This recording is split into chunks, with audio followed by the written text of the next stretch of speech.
혹시 이대호 씨 아십니까? 여기는 창원경찰서입니다. 누구라고 했습니까? 이대호라고 했나요? 난 그런 사람 모릅니다. 여기에 연락처가 있었어요.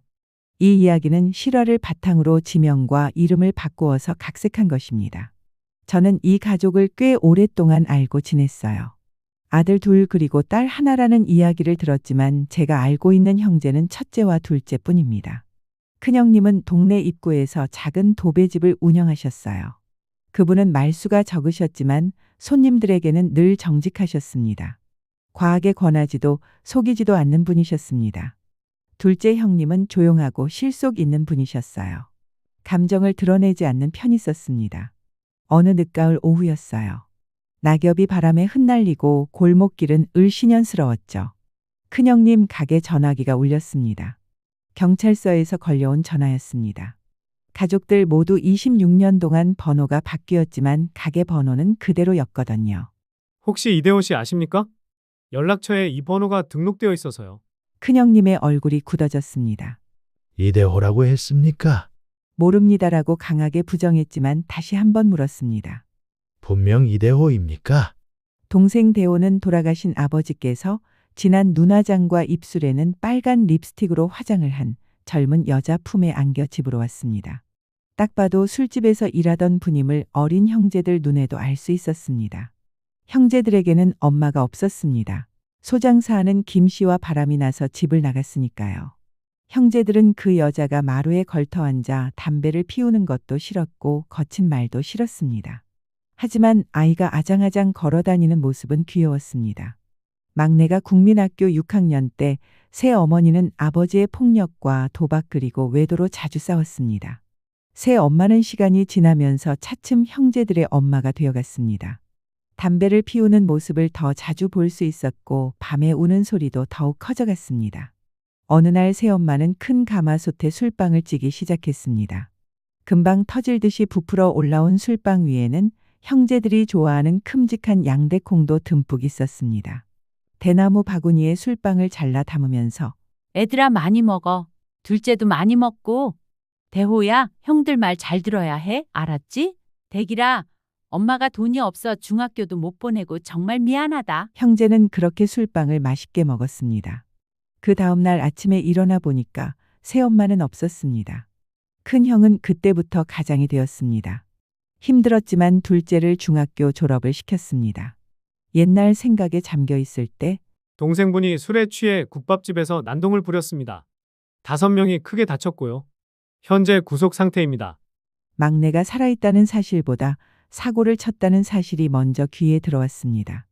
큰형님은 전화를 끊고 한참을 멍하니 앉아 계셨어요. 형수님이 물으셨죠. 누구예요? 막내래. 막내요? 대호 말입니까? 형수님의 목소리에는 놀라움보다 불편함이 섞여 있었습니다. 큰형님은 아무 말도 하지 않으셨지만 저는 알 수 있었어요. 눈빛에는 충격과 앞으로 일이 어떻게 전개될까 걱정이 앞선 표정이었죠. 그럼 국밥집에서 어떤 일이 벌어졌는지 궁금하시죠? 저에게 구독, 좋아요 한 번만 눌러주세요. 그 사건이 일어난 건 날씨가 쌀쌀한 늦가을 새벽이었습니다. 시내 한 골목에 자리한 24시간 국밥집. 새벽 2시쯤이었죠. 가게 안은 술에 취한 손님들로 북적였습니다. 김이 모락모락 나는 해장국 냄새와 소주 냄새가 뒤섞여 있었죠. 막내는 구석자리에 혼자 앉아 있었습니다. 앞에는 소주 3병이 빈 채로 널브러져 있었고 국밥 한 그릇은 반쯤 남아 식어가고 있었어요. 진회색 니트에 청바지 입은 모습은 다른 직장인과 다르지 않았습니다. 하지만 어딘가 모르게 우울해 보였습니다. 막내의 눈은 초점을 잃은 채 허공을 응시하고 있었습니다. 아저씨, 괜찮으세요? 젊은 아르바이트생이 조심스럽게 물었습니다. 하지만 대답은 없었어요. 그때 옆 테이블에서 회식을 하던 회사원 무리 중 한 명이 큰 소리로 웃으며 말했어요. 야, 요즘 노숙하는 사람들 진짜 많어. 그런 인간들은 뭐 하러 사는 거야? 오죽 인간 같지 않았으면 가족도 없이 그렇게 살겠어. 순간 막내 손이 멈췄습니다. 뭐라고? 중얼거리는 목소리였지만 주변이 조용해지는 순간이었습니다. 막내가 천천히 일어났습니다. 비틀거리는 걸음으로 옆 테이블로 다가갔죠. 야, 너희가 뭘 안다고 그래? 네? 아저씨가 누군데요? 회사원 중 한 명이 짜증 섞인 목소리로 되물었습니다. 가족이 없는 게 가족이 없어서 그런 줄 알아? 막내의 목소리가 떨렸습니다. 가족이 있어도 혼자인 거야. 이 새끼들아. 순간 테이블이 와르르 무너졌습니다. 막내가 테이블을 발로 걷어찬 겁니다. 소주잔과 그릇들이 바닥에 쏟아졌고 국물이 사방으로 튀었습니다. 이 미친 사람이 순식간에 가게 안이 아수라장이 됐어요. 여러 명이 달려들었고 막내는 저항했지만 결국 피투성이 될 때까지 맞았습니다. 테이블이 넘어가고 의자가 쓰러지고 그릇이 깨지는 소리가 연달아 긴박함을 알립니다. 그러다 막내는 비틀거리며 일어나 주방에서 흉기를 들고 나와 난동을 부렸습니다. 10분쯤 지나 경찰이 도착했습니다. 사이렌 소리가 가게 앞을 가득 채웠죠. 경찰이 도착해서 흥분 상태의 막내 손목에 수갑이 차가운 소리를 내며 채워졌습니다. 보호자 연락처 있으십니까? 막내는 고개를 들었습니다. 눈에는 눈물이 가득 고여 있었어요. 형, 큰형이 있습니다. 막내는 중얼거리듯 전화번호를 말했습니다. 26년 만에 기억해낸 큰형님의 가게 전화번호였습니다. 경찰차가 떠난 뒤 국밥집 안은 엉망진창이었습니다. 깨진 그릇 조각들, 뒤엉킨 의자들, 바닥에 흩어진 국물과 소주. 주인 아주머니가 한숨을 쉬며 말했어요. 저 양반도 참 무슨 사연이 있긴 있나 봐. 그래도 이건 아니지. 저런 사람들은 감옥에 쳐넣어야 돼 하면서 고함을 지르며 지나가는 사람도 있었습니다. 가게는 다시 조용해졌습니다. 하지만 그날 밤 그곳에 남겨진 건 깨진 그릇만이 아니었습니다.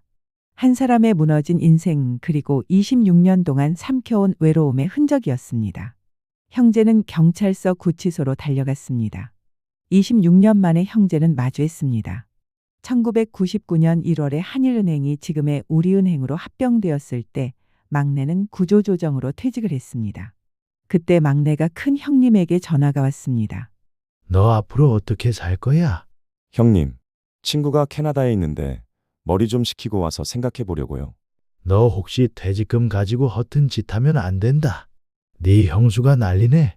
형수님이 왜요? 중학교, 고등학교 누가 공부시켰어? 네 형수 공을 잊으면 안 된다. 알지? 그랬습니다. 막내 고등학교 졸업까지 부모가 없는 탓으로 두 형이 책임을 지셨습니다. 고등학교 졸업 후 은행에 입사를 하고 난 뒤 어렵게 사는 형님들에게 정말 잘했던 막내였습니다. 하지만 형수님 생각은 달랐습니다. 언제나 부족했습니다. 젊은 날 시동생 때문에 힘들었는 시간을 보상받으려고 했습니다. 막내는 해도 끝이 없는 형수님의 요구에 지쳐갔습니다. 두 사람 기억이 달랐던 겁니다. 어느 날부터 내가 형수님 덕분에 고등학교 졸업을 했다고 하는 생각이 가끔 났습니다. 엄마가 떠난 후 아버지는 다른 여자와 살림을 차려 멀리 떠났다는 소문만 들었습니다. 그때는 형수님도 어렸습니다. 막내는 상고에 입학을 했습니다. 주판도 필요했고 부기 문제집도 필요했지만 막내는 친구 형님이 사용한 주판을 겨우 얻어 4년을 사용했습니다. 왜 3년이 아니고 4년이냐고요? 그때는 육성 회비가 있었습니다. 육성 회비를 내지 못해 1년 동안은 신발 공장에서 일을 했습니다. 육성 회비를 마련하기 위해 밤에도 열심히 일을 했습니다. 7개월 정도 공장에서 일을 하다 우연히 공장 사장님과 늦은 밤에 마주쳤습니다. 왜 이렇게 늦게까지 일을 해? 빨리 집으로 돌아가서 쉬어. 그 후 사장님은 정말 막내를 아들처럼 보살펴 주었습니다. 1년 후 학교에 다시 복학을 할까? 이대로 돈이나 벌까? 하며 방황하는 막내를 사장님께서 학교로 다시 보냈습니다. 어려우면 내게 언제든지 찾아와. 사람은 배워야 되는 거야. 어렵고 힘들더라도 견뎌보자. 알았지? 사장님 덕분에 막내는 졸업을 했습니다. 그리고 어렵다는 은행에 합격도 했습니다. 그런데 형수님은 좋은 직장 다니니까 이제는 갚을 때라고 했습니다. 엄마가 다른 막내를 버리지 않고 살았다는 고마움에 막내는 형들에게 최선을 다했습니다. 매달 월급날이 되면 형수는 은행으로 전화를 했습니다. 보너스 받는 달에도 빠짐없이 전화를 합니다. 막내는 도망치고 싶은 마음이 너무 컸습니다. 그런 과정에서 퇴직을 했습니다. 퇴직했을 때 전화 한 통만 한 막내에게 불만이 많았습니다. 배은망덕한 인간이라 역정을 냈죠. 그 때문이었을까요? 막내는 캐나다 친구에게 갔다 오겠다는 말만 남기고 26년 동안 연락을 끊고 살았습니다. 형제들이 면회실에서 마주했습니다. 형님 잘 계셨어요. 이런 모습 보여드려서 정말 죄송합니다. 어떻게 살았냐고, 어떻게 된 일인지 묻는 말에 언젠가는 말씀드리겠다는 말만 했습니다. 그리고 소리 낮춰 형님 이것 좀 알아봐 주세요. 이거 공매로 넘어갔는데 찾을 방법을 알아봐 주세요. 앞뒤 말도 없이 횡설수설하다 면회가 끝났습니다. 달랑 주소 하나와 경찰서에 받은 서류 뭉치만 들고 나왔습니다. 그로부터 일주일쯤 지났을 때였어요. 큰형님은 경찰서에서 받은 서류 뭉치를 뒤적이고 보았습니다. 막내 신상 정보 그리고 재산 목록이 있었습니다. 이게 뭐지? 큰형님의 손이 멈췄어요. 서류 한 장에 이렇게 적혀 있었어요. 경기도 수원시 무순동 사무아파트 101동 1501호 공매 처분 완료. 첫째 형님이 소리를 내어 읽다가 그럼 막내 얘기가 이 말이었던 거야. 깜짝 놀라 형수를 불렀습니다. 대호가 아파트가 있었네. 아파트? 막내가 아파트를? 형수님이 놀라며 다가왔습니다. 큰형님은 즉시 둘째 형님께 전화를 걸었습니다. 야, 너 막내 아파트 있는 거 알았어? 무슨 소리예요?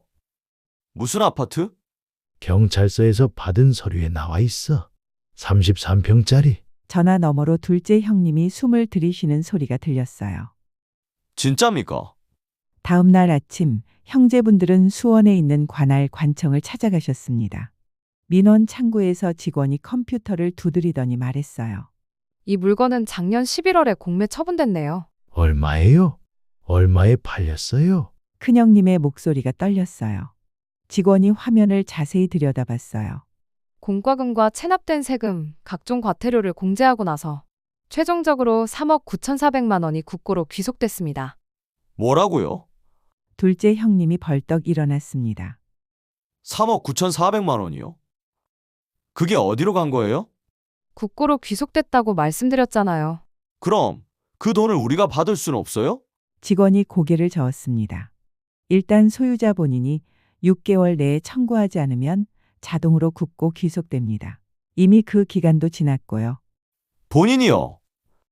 근데 그 사람 지금 교도소에 있는데요. 법적으로는 본인만 청구할 수 있습니다. 죄송합니다. 형제분들은 멍하니 구청을 나왔습니다. 거리는 겨울 햇살로 밝았지만 형제들의 얼굴은 어두웠습니다. 4억. 거의 4억이. 둘째 형님이 중얼거렸습니다. 그 돈이 그냥 없어진 거야? 말도 안 돼. 15년 동안 한 번도 안 살았다는데 왜 안 판 거야? 전과 기록도 없다고 했죠. 이 자식 그동안 뭐 하고 살았는 거야? 형수님들도 한마디씩 했습니다. 아니, 집이 있으면 들어가서 살아야지. 필요 없으면 팔든지. 우리가 알았으면 진작에 뭐라도 했을 텐데. 안 그래요? 그날 저녁 큰형님은 변호사를 찾아갔습니다. 형제도 청구할 방법이 정말 없습니까? 일단 본인이 청구 기간 내에 신청을 하지 않았다면 가족이라도 방법이 없습니다. 그럼 위임장 같은 걸 받아오면요. 변호사가 고개를 저었어요. 이미 국고 귀속된 재산은 환급이 불가능합니다. 법적으로 막혀 있어요. 그날 밤 큰형님 댁에는 불이 새벽까지 켜져 있었습니다. 형제분들이 다시 모이셨던 겁니다. 진짜 방법이 없대요. 말도 안 돼. 침묵이 흘렀습니다. 그리고 그 침묵 속에서 무언가가 변하기 시작했습니다. 형제분들의 눈빛이요. 처음에는 당황과 안타까움이 있는 눈빛이었습니다. 하지만 점점 그 안에 다른 감정이 스며들기 시작했습니다. 아쉬움, 원망 그리고 탐욕. 사람들은 돈 앞에 다 이런 건가요? 형수님들의 한숨 소리가 방 안을 채웠습니다. 그 돈이면 우리 애들 알바 안 하고 편하게 학교 다닐 수 있는 큰 돈인데 아까워 죽겠어. 우리도 노후 자금 좀 보탰으면 얼마나 좋았을까? 그 순간 저는 깨달았어요.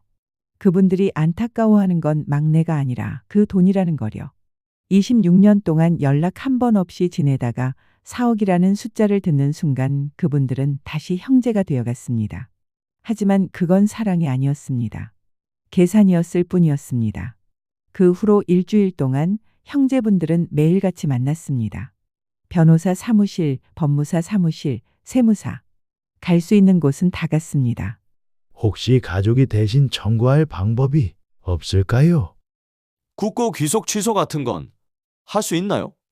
하지만 대답은 항상 같았어요. 불가능합니다. 그럴 때마다 형제분들의 얼굴은 더 어두워졌습니다. 어느 날 저녁, 저는 그분들의 대화를 우연히 듣게 됐습니다.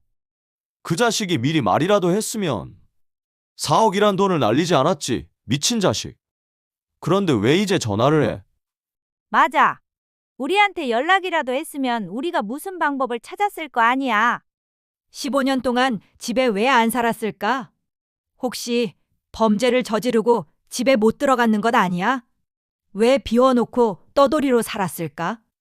새엄마 자식이니까 그 피가 어디 가겠어요? 난 옛날부터 그런 생각했다고요. 새엄마 집 나간 후에도 우리 집에 그냥 살 때부터 뻔뻔하다고 생각했다고요. 그나저나 형님, 그럼 정신이 이상한 거 맞죠? 목소리에는 원망이 가득했어요. 형수님이 말씀하셨습니다. 근데 있잖아요. 교도소 면회 가면 혹시 다른 재산이라도 있을 수도 있잖아요. 순간 공기가 멈췄어요. 다른 재산? 그러게요. 아파트도 몰랐던 거잖아요. 혹시 또 뭐가 있을 수도 있잖아요. 그날부터 형제분들의 관심사는 하나로 모아졌습니다. 막내에게 또 다른 재산이 있을까? 저는 그 모습을 보며 가슴이 아팠습니다.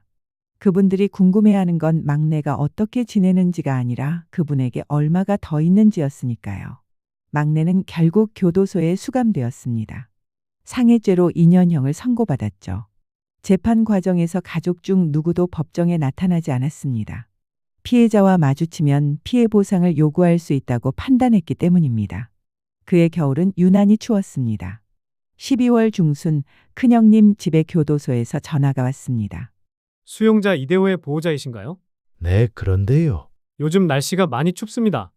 수용자분이 겨울 의류나 생필품이 필요한 상황인데 영치금을 넣어주시면 좋을 것 같아서 연락드렸습니다. 영치금이요. 네. 교도소 내 매점에서 필요한 물건을 살 수 있게요. 담요나 내복, 양말 같은 것들을 구입해서 사용할 수 있습니다. 요즘 독감도 도는데 영양제 같은 것도 필요할 수 있습니다. 큰형님은 전화를 끊고 한참을 멍하니 앉아 계셨습니다. 형수님이 물으셨습니다. 뭐래요? 영치금 넣어달래. 겨울 옷이랑 생필품 사야 한대. 침묵이 흘렀습니다. 당신이 넣어줄 거예요? 글쎄, 우리도 형편이 어려운 거 아시잖아요.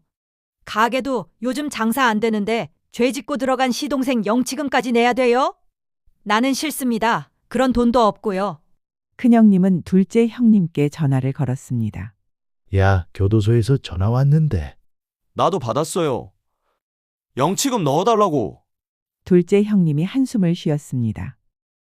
형이 알다시피 나도 퇴직도 하고 큰애가 결혼도 한다고 해서 우리도 형편이 안 좋아요. 다음 날 오후 형제분들은 다시 만났습니다. 이번엔 찻집이었습니다. 창밖으로는 눈발이 날리고 있었죠. 큰형님이 먼저 입을 열었습니다. 영치금 얘기 들었지? 어떻게 할까? 둘째 형님이 찻잔을 내려놓으며 말씀하셨습니다. 형님이 넣어주는 게 맞지 않아요? 큰형이잖아요. 뭐? 아니, 우리 집도 형편이 어려워요. 큰애 결혼한다고. 큰형님의 목소리가 낮아졌어요. 우리 집은 괜찮은 줄 아냐? 나이도 많고 허리를 다쳐서 일도 많이 못해. 가게 몇 달째 적자야. 난 하루 벌어 먹고 사는 사람이지만 넌 연금이라도 받지 않니? 그래도 형님이 큰형이잖아요. 큰형이면 뭐든지 다 해야 돼. 너도 형이잖아. 목소리가 점점 높아지기 시작했습니다. 형수님들이 끼어들었습니다.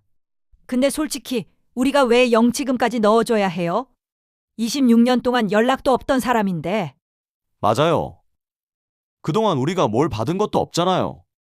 4억은 날아갔고. 4억 얘기는 왜 또 나와? 4억 날아간 게 내 잘못이야. 내가 언제 형님 잘못이라고 말했습니까? 형님도 솔직히 그 돈 탐났잖아요. 뭐? 그건 너네도 마찬가지였잖아. 찻집 안이 조용해졌습니다. 다른 손님들이 힐끗힐끗 쳐다봤습니다. 큰형님이 목소리를 낮추었습니다. 그래도 형제인데. 형제면 뭐예요? 필요할 때만 형제 찾는 그 싸가지 없는 자식인데. 둘째 형님이 자신의 큰 목소리에 스스로 놀랐는지 쓴웃음을 지었습니다. 솔직히 말해봐요, 형님. 4억 때문에 관심 가진 거 맞잖아요. 너도 마찬가지잖아. 침묵이 흘렀습니다. 둘째 형수님이 조심스럽게 말씀하셨습니다. 그냥 반반하는 게 어때요? 각자 5만 원씩만. 10만 원으로 뭘 사요?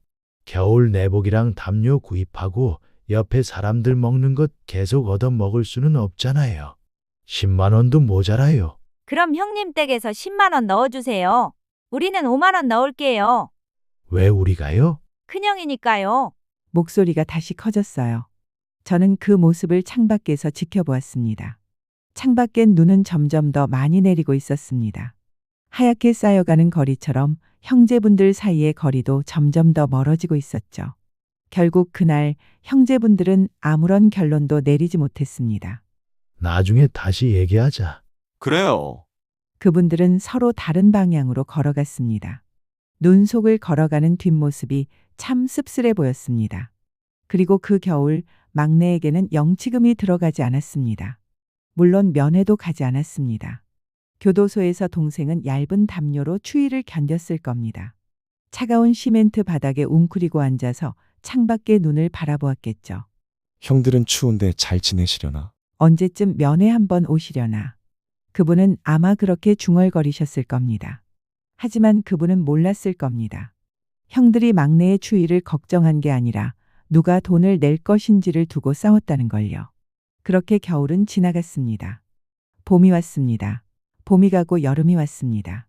그리고 다시 가을이 왔어요. 그렇게 계절이 2번 바뀌었습니다. 형제분들은 서로 연락을 끊고 살고 있었습니다. 같은 동네에 살면서도 길에서 마주치면 고개를 돌리셨죠. 어느 날 저는 큰형님과 우연히 마주쳤습니다.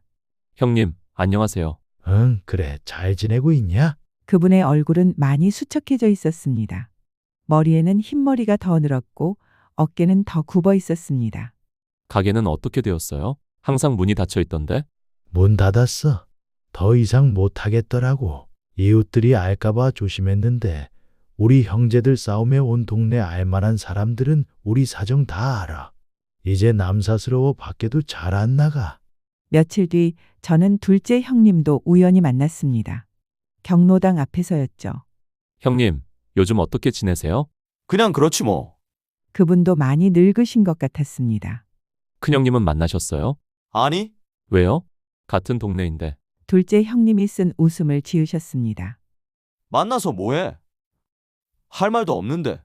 그래도 형제분인데요. 형제. 형제가 뭐야? 돈 앞에서는 다 소용없어. 형이면 형 노릇을 해야 되는 거야. 그리고 조용히 덧붙이셨어요. 그때 영치금이라도 넣어줄 걸 그랬나 봐. 그 뒤부터 마음이 편하지 않아. 어느 저녁 저는 큰형님 댁 앞을 지나가다가 창문 틈으로 새어나오는 대화를 듣게 됐습니다. 큰형님과 형수님의 목소리였어요.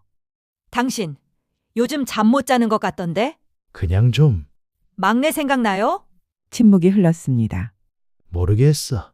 그냥 가끔 생각나. 우리가 잘못한 건가? 그래도 은행 다닐 때 우리에게 잘했잖아. 우리가 잘못한 것 같아. 잘못? 뭘요? 영치금도 안 넣어주고 면회도 한 번 안 가고. 큰형님의 목소리가 낮아졌습니다. 우리도 형편이 어려웠잖아요. 그래도 그래도 뭐? 26년 동안 연락도 없던 사람한테 우리가 뭘 해줘야 돼요? 목소리에는 방어적인 감정이 섞여 있었습니다. 근데 솔직히 4억 얘기 들었을 때 우리 달라진 거 맞잖아. 큰형님은 아무 말도 하지 않고 TV 리모컨만 돌리고 있었습니다. 그 전에는 좀 불쌍하다고만 생각했는데 돈 얘기 나온 후부터는 우리도 욕심이 났잖아요. 그만해. 이미 지난 일이야. 그래도 가끔은 미안한 마음이 들다가도 또 이런 생각도 해봐요. 출소하면 우리 집으로 오면 어쩌지? 그 생각하면 머리 아파 죽겠어요. 큰형님이 긴 한숨을 쉬었습니다. 나도 모르겠어. 둘째 형님 댁도 비슷했습니다. 둘째 형님이 혼자 술을 마시고 있었습니다. 베란다에 앉아서 멍하니 밤하늘을 바라보고 계셨죠. 형수님이 나와서 말씀했습니다. 술 좀 그만 드세요. 요즘 매일 마시잖아요. 상관하지 말고 들어가서 잠이나 자. 근데 대체 요즘 무슨 생각 그렇게 해요? 막내 말이야. 또요? 이제 그만하세요. 듣기 싫어요. 우리가 너무한 거 아닐까? 형수님이 한숨을 쉬었습니다. 당신도 알잖아요. 우리도 형편이 어려웠다는 거. 그리고 막내 서방님이 예전에 형님 집에는 말하면 다 해주었으면서 우리가 부탁했을 때 안 된다고 단칼에 거절한 거 기억 안 나요? 집 담보로 대출 받아달라고 하는데 좋았겠어? 그때는 우리가 잘못한 거 맞아. 그렇다고 칩시다. 그럼 들어가서 안 사는 집 팔아서 형편 어려운 형제나 도와주었으면 좀 좋아요. 그래도 10만 원이면. 10만 원이면 우리가 못 낼 돈도 아니었잖아. 나도 마음이 편하기만 했겠어요? 나중에 나도 마음이 무거웠다고요. 둘째 형님이 소주잔을 비웠습니다. 형한테 전화나 할까? 뭐 하려고요? 그냥 사과라도 하려고. 사과요? 뭘요? 당신이 뭘 잘못했다고 사과를 해요? 우리가 돈 때문에 형님과 관계가 이렇게 되었잖아. 형수님이 고개를 저었습니다. 지금 와서 무슨 소용이에요? 이미 다 지난 일인데 그래도 그냥 잊으세요. 우리도 살아야죠. 아주버님도 우리 안 보고 잘 살고 있는데 당신만 왜 그래요? 하지만 둘째 형님의 얼굴에는 여전히 무거운 그림자가 드리워져 있었습니다. 저는 깨달았습니다. 형제분들은 후회하고 있었습니다. 하지만 그 후회를 인정하고 싶지 않았던 거예요. 돈 때문에 변한 자신들을 인정하는 게 너무 부끄러웠던 거죠. 그리고 그렇게 시간은 흘러갔습니다. 형제분들은 각자의 삶을 살고 있었습니다. 하지만 그분들의 마음속 어딘가에는 늘 작은 가시 하나가 박혀 있었습니다. 우리가 잘못한 걸까? 돈 때문에 형제를 버린 걸까? 그래도 어쩔 수 없었잖아. 변명과 후회 사이에서 그분들은 불편한 마음을 안고 살아갔습니다. 2년이라는 시간이 흘렀습니다. 어느 일은 봄 아침이었습니다. 공기는 차가웠지만 햇살은 따뜻했습니다. 교도소 정문이 무겁게 열렸습니다. 막내가 천천히 걸어 나왔습니다. 만기 출소했습니다. 막내 손에는 투명한 비닐봉지 하나. 그 안에는 출소 증명서와 몇 가지 개인 물품 그리고 작은 봉투 하나가 들어 있었습니다. 막내는 교도소 앞에 멈춰서서 하늘을 올려다 보았습니다. 2년 만에 보는 자유로운 하늘이었습니다. 2년이 지났구나. 막내의 목소리는 쉬어 있었습니다. 주변을 둘러보았습니다. 교도소 앞은 텅 비어 있었습니다. 아무도 없었습니다. 출소하는 사람들을 마중 나온 가족들이 여기저기 보였습니다. 눈물을 흘리며 포옹하는 모습, 손을 잡고 걸어가는 모습들도 눈에 들어왔습니다.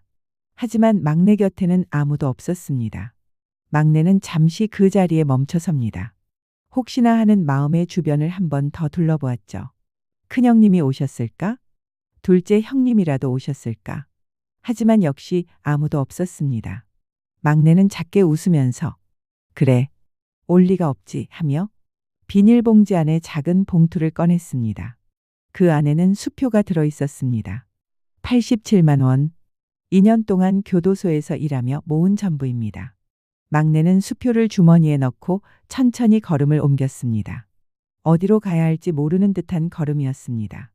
버스 정류장으로 향하는 막내의 뒷모습이 참 외로워 보였습니다. 한 번도 뒤를 돌아보지 않았습니다. 교도소를 향해서도 형들이 있을 동네 방향을 향해서도 그냥 앞만 보고 걸어갔습니다. 버스 정류장에 앉아서 하늘을 올려다보았습니다. 이제 어떻게 살아야 하나 중얼거리는 목소리였습니다.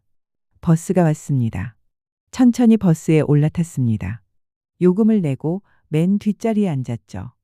버스가 출발했습니다. 창밖으로 지나가는 풍경들 2년 만에 보는 세상이었습니다. 하지만 막내의 눈에는 아무것도 보이지 않는 것 같았습니다. 그저 멍하니 창밖을 바라볼 뿐이었죠. 갑자기 비가 내렸습니다. 버스 유리창에 빗방울이 맺혔습니다.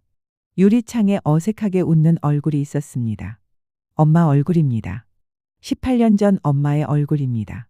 인사 이동을 받은 첫날, 은행 창구에서 직원이 친절하게 손님을 맞이했습니다. 오늘도 오셨네요. 이거 입금하면 되나요? 네, 이 통장에 입금해 주시면 됩니다. 사모님, 정기예금도 만기가 되어 가는데 아직 아들 못 만났어요? 아직요. 예전 살던 마을에 가보았지만 모두 이사가고 없었어요. 언젠가는 만날 수 있을 거예요. 목소리가 쉬어 있었지만 목소리 톤이 익숙했습니다. 고개를 들었습니다. 내 눈앞에 엄마가 있었습니다. 막내는 뒷걸음질했습니다. 그 사이 엄마는 창구를 떠났습니다. 막내는 창구 직원에게 물었습니다. 저분 아시는 분이세요? 아, 저 사모님요? 우리 지점 우수 고객이세요. 다음에 오시면 인사시켜 드릴게요. 그날 이후 매일같이 창구만 보았습니다. 점심을 먹고 오면 혹시 오셨다 가셨을까 직원에게 물어보기도 했습니다. 그날은 은행 창구가 너무 바쁜 날이었습니다. 그 당시에는 거래처 회사 월급을 월급 봉투에 넣어서 주었거든요. 받은 월급을 다시 입금하려는 손님들로 정신이 없을 때 혹시 이대호? 창구에 있던 손님 호출하는 마이크에 그대로 울려 퍼졌습니다. 대호 맞지? 엄마 알아보겠니? 엄마야. 엄마는 창구에 매달리면서 버티고 서 있었습니다. 대리님이 뛰어나왔습니다. 사모님 안으로 잠시 들어오셔서 말씀하세요. 그렇게 막내는 어머니를 만났습니다. 엄마, 저 대호 맞아요. 그래 되었다. 이제라도 만났으니까. 엄마 원망 많이 했지. 막내는 대답을 하지 않았습니다. 여기가 대화의 끝이었습니다. 어머니는 심한 기침으로 말을 더 이상 할 수가 없었기 때문입니다. 어머니의 기침은 더욱 심해졌고 그렇게 어머니는 다음에 올게라는 말만 남기도 자리를 떠났습니다. 어디에 사시는지 무슨 일을 하시는지 아무 말씀을 하지 않았습니다. 어머니의 마지막 말을 잊을 수가 없습니다. 대호야, 괜찮다면 엄마하고 같이 살래? 그 말이 마지막 말이었습니다. 하루 이틀 사흘이 지났지만 어머니는 오시지 않았습니다. 주소를 들고 오늘은 꼭 찾아가겠다고 막내는 생각했습니다. 퇴근 시간쯤 법무사 사무실이라고 말하면서 서류 봉투를 넘겨주고 갔습니다. 경기도 수원시 무순동에 위치한 33평 아파트 명의가 이대호라고 적혀 있습니다. 막내는 깜짝 놀라 서류 봉투에 적혀 있는 법무사 번호로 전화를 했습니다. 이게 어떻게 된 겁니까? 아, 김인숙 씨께서 대호 씨 앞으로 구입한 아파트 등기 필증입니다. 혹시 등기 필증 나왔을 때 연락이 안 되면 근무하는 은행으로 전달해 달라고 했습니다. 그럼 이분은? 저희들은 잘 모르겠습니다. 어머니 집을 찾아갔습니다. 아직 어머니 온기가 남아있는 깔끔한 집이었습니다. 작은 식탁 위에는 국민학교 봄 소풍 때 찍은 막내 사진만 있는 단촐한 살림이었습니다. 그리고 하얀 봉투가 눈에 들어왔습니다. 막내는 봉투를 집어들다 내려놓고 집안을 둘러보았습니다. 유독 눈에 들어오는 낡은 노트들이 있었습니다. 어머니의 일기였습니다. 떠나온 그날부터 다방을 하시면서 손님들의 시달린 이야기들 그리고 폐암 판정을 받은 날 무너지는 심정을 고스란히 담겨 있었습니다. 어머니의 마지막 일기에는 이렇게 적혀 있었습니다. 아마 오늘이 내 마지막 날인가 봐. 많이 힘드네. 우리 대호를 이렇게 만날 줄 알았다면 치료하면서 살아갈 걸. 그러나 이제 와서 후회하면 뭐 하겠어. 며칠 후면 대호 앞으로 집 문서가 가겠지. 기숙사에서 나와 편하게 살았으면 좋겠다. 막내는 아파트 경비실로 뛰어내려갔습니다. 아, 702호 사모님, 얼마 전에 돌아가셨어요. 장례는 같은 교회분들이 치루었다고 들었습니다. 막내는 바닥에 주저앉고 말았습니다. 사람들이 스쳐갑니다. 저 사람이 이번에 찾았다는 702호 아들이야. 엄마 장례식에도 참석하지 않은 호로 자식이네. 벌써 창밖에는 깜깜했습니다. 막내는 현관문을 열고 들어왔습니다. 그리고 식탁에 앉아 봉투를 열어보았습니다. 엄마의 편지는 그렇게 길지 않았습니다. 서랍 속에 은행 통장들이 있을 거야. 엄마가 너희들 생각하며 언젠가 도움이 되었으면 하는 마음으로 모아둔 예금이니까 꼭 형들에게 의논해서 좋은 데 쓰기 바래. 알았지? 어머니가 마련해준 아파트에 들어가 보았습니다. 새 아파트였습니다. 어머니가 마련해준 아파트니까 한번 살아볼까도 생각해 보았지만 그렇게 할 수 없었습니다. 어머니의 삶이 가슴 아파 집에서 살아갈 자신이 없었습니다. 막내는 방황하기 시작했습니다. 어머니가 마련해준 아파트도 날리고 60대까지 삶도 모두 날렸습니다. 그렇게 그 아파트는 공매 완료될 때까지 빈집이었습니다. 막내는 다시 형들을 떠올립니다. 형들은 건강하게 잘 지내고 계시겠지. 버스는 그렇게 어딘가로 향해 달려갔습니다. 막내를 태우고 알 수 없는 곳으로. 그런데 내린 곳은 막내가 자란 마을 어귀 버스 종점이었죠. 작은 문방구에 들어가 편지지와 편지 봉투 그리고 볼펜을 샀습니다. 그리고 형들에게 편지를 씁니다. 잘 있다고, 출소했다고. 그리고 어느 은행에 가면 어머님이 남겨둔 많은 예금이 있을 거라 편지를 남깁니다. 그렇게 막내는 87만 원과 낡은 비닐봉지 하나만 들고 새로운 인생을 선택했습니다. 다시 시작할 것입니다. 저는 가끔 그 벽지 가게 앞을 지나갑니다. 셔터는 여전히 닫혀 있고 간판은 색이 바랬습니다. 하지만 여전히 그 풀 냄새가 희미하게 남아있는 것 같아요. 그리고 가끔 그 국밥집 앞도 지나가요. 그날 밤의 소란이 거짓말처럼 조용해요. 하지만 저는 알아요. 그날 그곳에서 한 사람의 인생이 무너졌다는 걸요. 형제분들은 다시는 만나지 않으셨어요. 3억 9,400만 원을 찾으려 할 때 10만 원의 영치금을 놓고 다툴 때 그리고 막내 형제분이 출소할 때도 그분들은 끝내 형제로 만나지 못했어요. 저는 가끔 생각합니다. 나이 들면 형제가 정말 필요할까? 어쩌면 대답은 쓰디쓸지도 모릅니다. 우리는 가족을 뭔가 얻을 게 있을 때만 기억하는 건 아닐까요? 10만 원. 어떤 사람에게는 한 끼 외식비에 불과한 돈이지만 추운 겨울을 견뎌야 하는 누군가에게는 생존의 문제였어요. 그 돈조차 서로 미루던 형제들의 얼굴을 저는 잊을 수가 없어요. 그리고 텅 빈 교도소 앞에서 홀로 서 있던 막내 형제분의 뒷모습도요. 돈은 많은 것을 보여주었습니다. 인간의 욕심, 변명, 후회 그리고 외면 3억 9,400만 원도 87만 원도 결국 그분들을 하나로 묶지 못했습니다. 오히려 어머니가 남겨준 돈 때문에 더 흙탕물 싸움을 할지 모릅니다. 오히려 더 멀어지게 만들었죠. 피는 우리를 연결할 수 있지만 마음까지 묶지는 못합니다. 10만 원이든 3억 9,400만 원이든 돈 앞에서 형제는 남이 되어버렸답니다. 가장 추운 겨울은 밖이 아니라 가족의 마음속에 있었습니다. 그리고 가장 외로운 출소는 아무도 기다려주지 않는 자유였습니다. 후회는 늘 너무 늦게 찾아옵니다. 형제들은 이제 알았어요. 잃어버린 건 돈이 아니라 다시는 돌아오지 않을 시간과 영원히 회복할 수 없는 관계였다는 걸요. 하지만 텅 빈 교도소 앞에는 그 후회조차 전할 사람이 없었습니다. 결국 우리에게 진짜 필요한 건 형제가 아니라 모든 게 사라져도 곁에 남아줄 누군가예요.